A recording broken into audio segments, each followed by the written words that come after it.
حضرت عزیر علیہ السلام بنی اسرائیل نے جب حضرت یرمیہ کی تعلیمات کو قبول کرنے سے انکار کر دیا تو حضرت یرمیہ نے بنی اسرائیل کی غلامی کی پیشن گوئی کی۔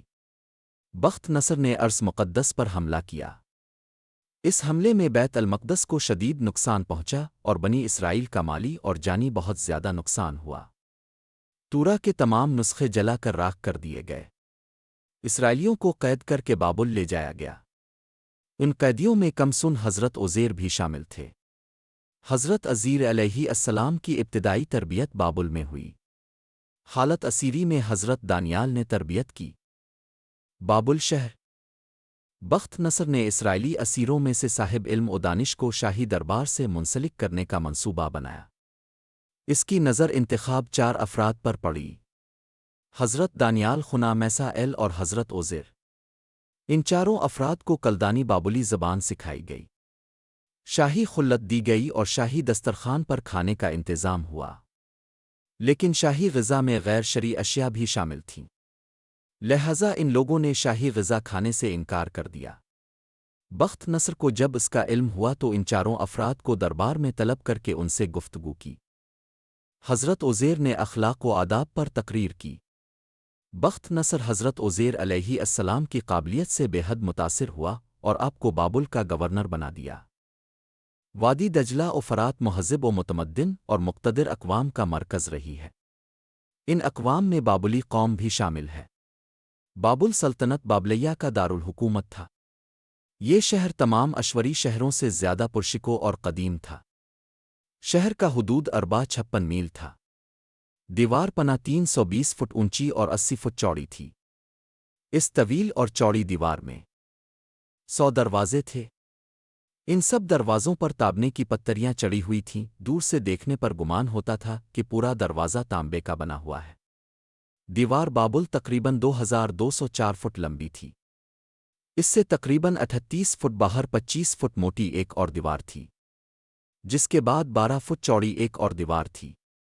اندرونی 2 دیواروں کی درمیانی جگہ کو ملبہ ڈال کر دیوار کے اوپر چوڑا راستہ بنا دیا گیا تھا، جس پر حفاظتی دستے گھوڑوں پر سوار شہر کی حفاظت کے لیے گشت پر رہتے تھے۔ اندرونی دیوار کے ساتھ ہر 165 فٹ کے فاصلے پر 27 فٹ اونچا حفاظتی مینار تھا۔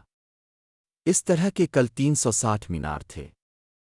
شہر کے مرکز سے ایک عظیم الشان شاہراہ شمال سے جنوب کی سمت جاتی تھی۔ یہ شاہراہ 73 فٹ چوڑی تھی۔ اس کے دونوں کناروں پر 23 موٹی موٹی اونچی دیواریں تھیں، جو نہایت چمکدار رنگین اور روغنی اینٹوں سے مزین تھیں۔ دیواروں کے ساتھ ساتھ ہر 66 فٹ کے فاصلے پر نیلے پس منظر میں پتھر کے سرخ اور زرد ٹائل لگے ہوئے تھے۔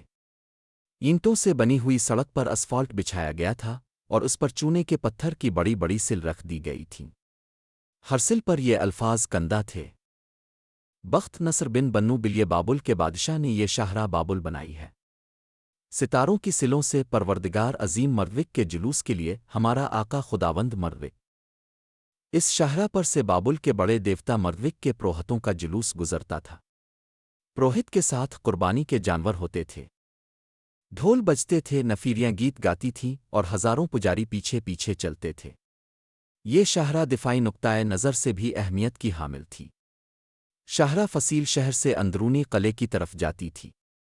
دشمن جو قلعے پر طوفان بن کر آتے تھے، اسیرہ مقدس سے ہو کر وہاں پہنچنا پڑتا تھا، لیکن وہاں دشمن کو سڑک کی لمبائی کے ساتھ ساتھ گزرنے والی اونچی دیواروں کے باعث ایک پٹی کی صورت میں چلنا پڑتا۔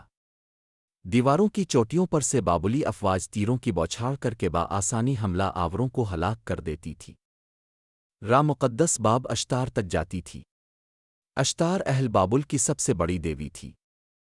اس کے نام سے موسوم عظیم الشان 2 ہرا دروازہ تھا۔ اس دروازے کی آرائش سینکڑوں چمکدار اور رنگین سانڈوں اور دیگر جانوروں کی تصویروں سے کی گئی تھی۔